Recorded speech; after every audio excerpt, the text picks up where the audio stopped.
All right, welcome to another SEC baseball preview from Southern Sports Gumbo. We're talking Auburn baseball tonight. So, a little recap of last season. They went 41 and 20 overall, 17 and 13 in the SEC. Head coach Butch Thompson enters his 11th season as the head man at Auburn. He's led them to the College World Series twice, the Supers four times, and six regional berths. They hosted a regional and a super regional last year, lost at home on the Plains to the national runner ups, Coastal Carolina. And this team was led by a phenomenal freshman class last year. So a few things, some key losses for them.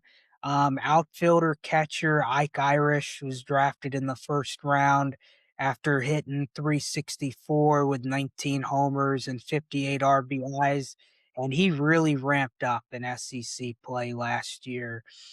They also lose starting pitcher Sam Dutton, who was a transfer from LSU, wanted his shot at being a starter, and he dominated for him. 7-3 with a 4.3 ERA and 95 strikeouts in 85 innings. And then first baseman Cooper McMurray, who hit 326 with 14 home runs, 19 doubles, and 59 RBIs, is also moved on.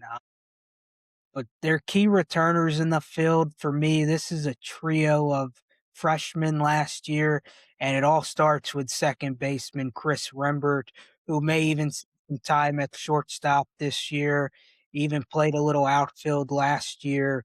But he hit 344 with 14 doubles, 10 home runs, 46 RBIs, and six stolen bases as a freshman. He is a guy that I have circled as in my top five for SEC Player of the Year right now.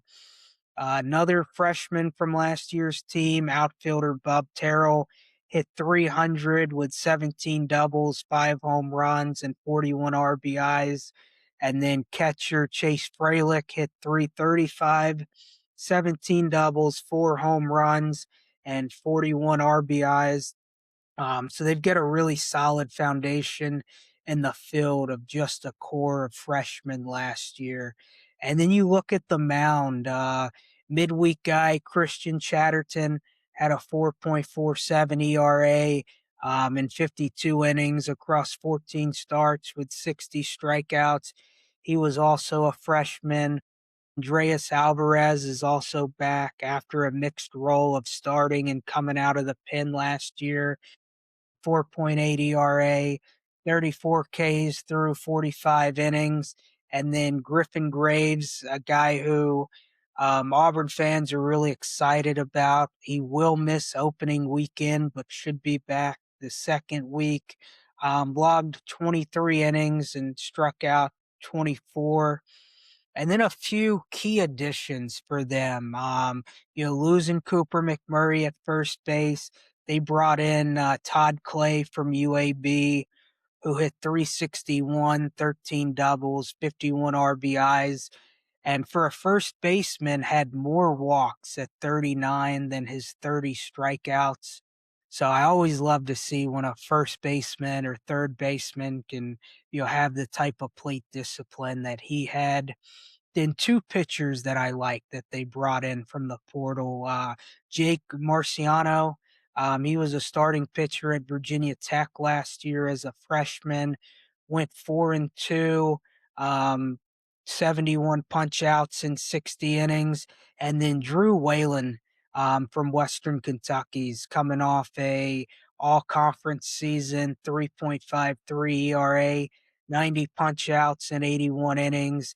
I don't know exactly where he's going to fit into the role, into the staff just yet, but he's going to be a key piece, whether it's, Sunday starters somehow or if he's coming out of the bullpen. So to break their lineup a little bit, I've already talked about their catcher, Chase Fralick, first baseman, Todd Clay, the transfer from UAB, Chris Rembert at second, Eric Guerra played third base last year.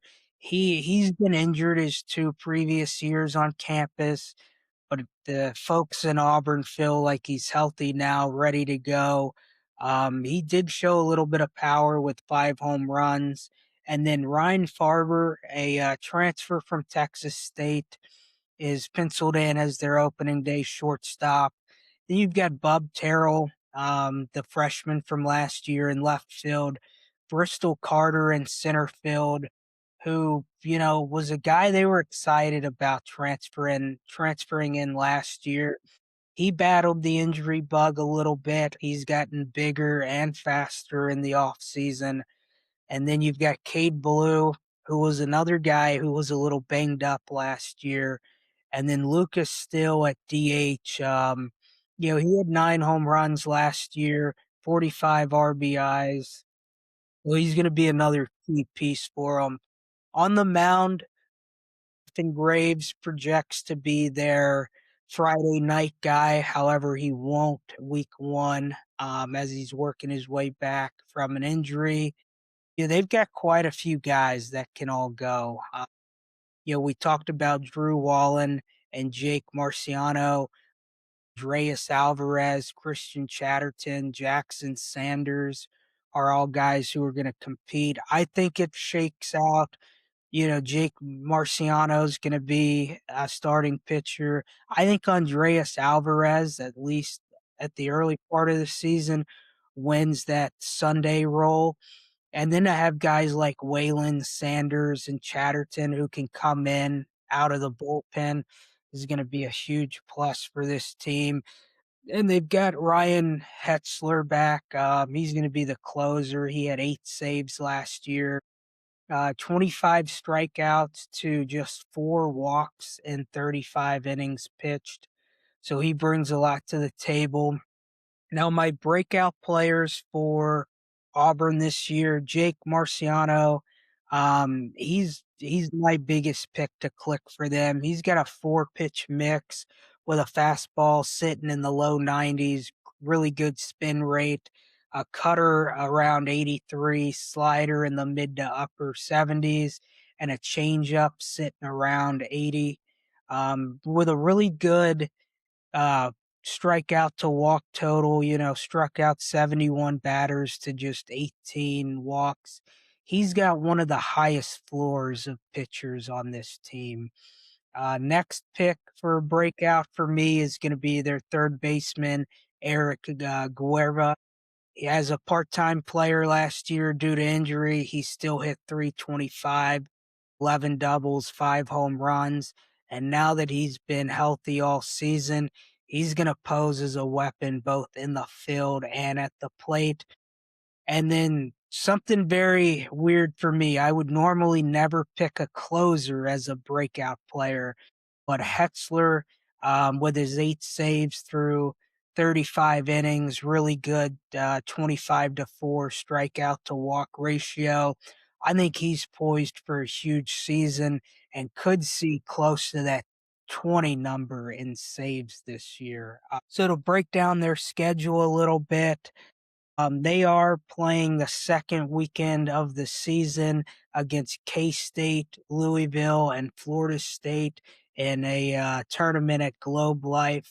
And they have a home and away midweek with Georgia Tech, which is 5, good non-conference games. When you get into the SEC schedule, at home, they've got Texas, Arkansas, Kentucky, Oklahoma, Georgia.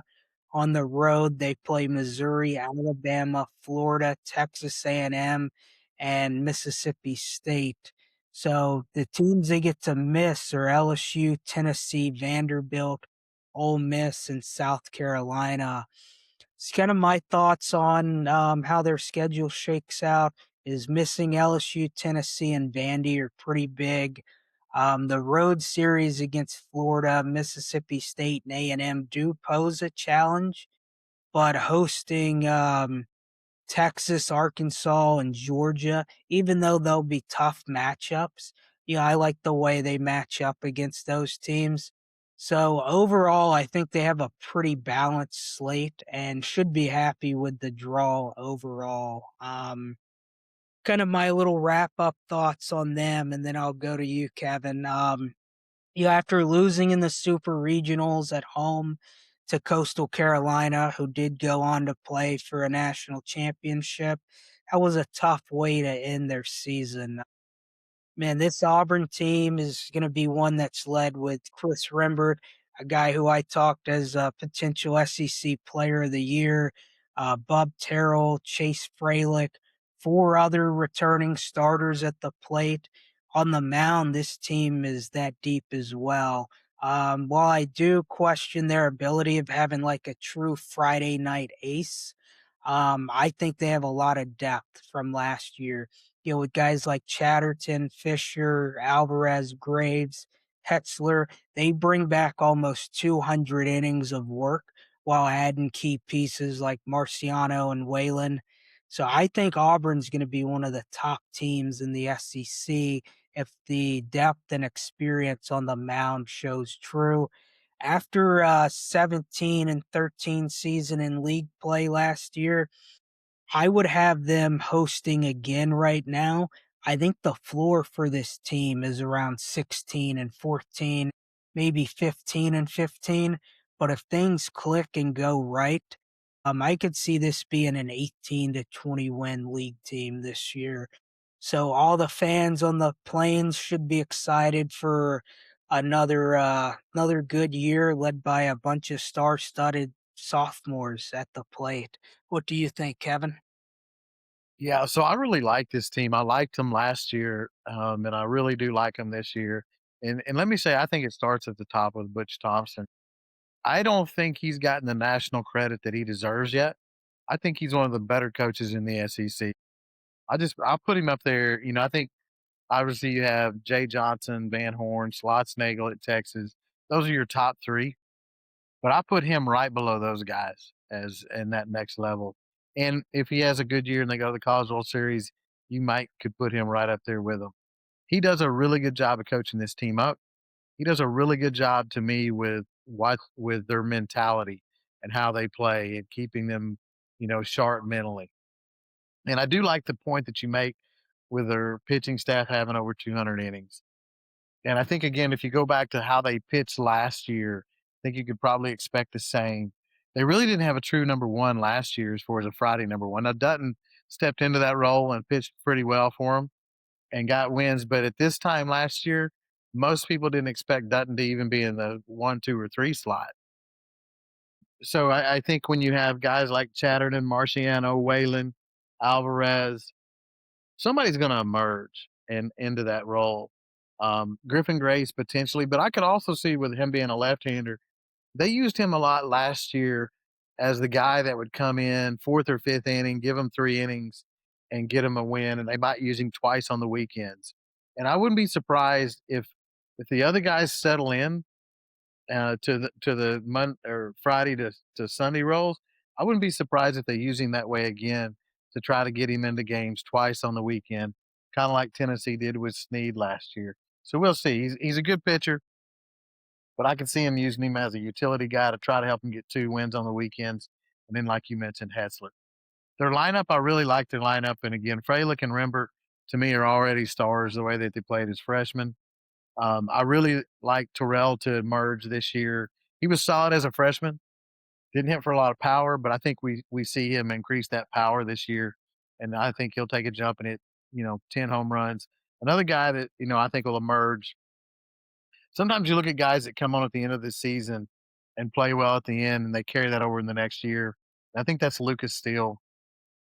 He finished the season really strong last year. I think he will again. He'll carry that over this year to hit in the 270s last year. I could see him, stepping that up the 290s and again being a 10 plus home run guy. So when you put that together, I really like their lineup. You mentioned Clay at first base. They also have Eddie Madrigal, who potentially could be a DH outfielder, could play first. So they have some potential, to move some guys around. But again, when you go Fralick, Rembert, Clay, Terrell, Steele, Cade Ballou. He's a solid hitter, and the potential there with Madrigal. It gives you plenty of people that can give you offense.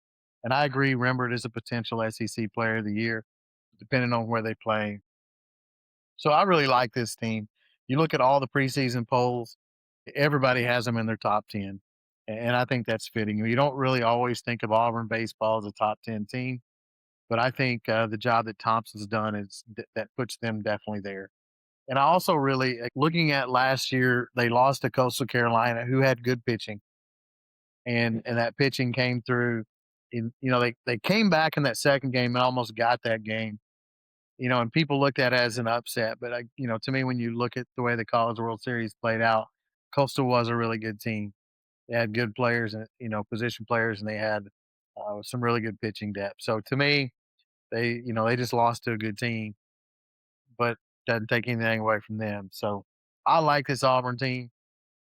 I'm like you. I think 15 and 15 is the floor. I think 19 and 11, 20 and 10 might be their ceiling. I think they finish in the top, 4 or 5 in the SEC. Playing on the road at Kentucky and Florida will be tough. They do play Texas, and then also, have a home series with Arkansas.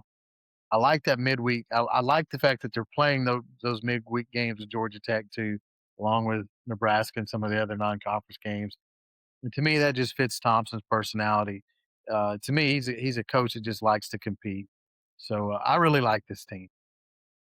Yeah, they should be poised to host a regional again and super if, things go as planned. Not very many teams can lose two guys who hit 15 home runs plus each and combine for, 35 doubles or something and still be this good. Yeah, that's a testament to what Thompson's done. You look 2 years ago, they had a little bit of a down year, missed postseason. What does he do? Go and get a bunch of freshmen who are ready to come in and play. And I don't know if anybody could have expected you know, multiple freshman pitchers to emerge along with multiple freshman hitters like they did. So I think this Auburn team is going to be really good this year. And, it always seems like they fly a little under the radar, even at number 4 last year. They were at times an afterthought in the SEC with all the talent that they had. Very much so. And I agree with you. They do fly under the radar. But I think this will be a year they don't. I think this is a year they're known, and we'll see how they do. But again, I really think you'll see they'll piece wins together with the pitching staff. They'll use the number of good arms they've got to their starters may throw 4 innings. They did that a lot last year. Besides Dutton, a lot of times their starters might throw 4 innings, max, and they would piece the weekend together with the other arms. And I think you'll see them do the same. They'll use their depth and their talent to get through those weekend series. Yeah. So that's a wrap on Auburn baseball. Now we're through 7 teams who, have not found that prominent Friday ace. Maybe team number 8 will be our lucky charm here I with think team this. number 8 has a Friday ace. I Yeah. will say that. So that's a wrap for Auburn baseball. Remember to like, follow, and subscribe, and we'll see you guys soon.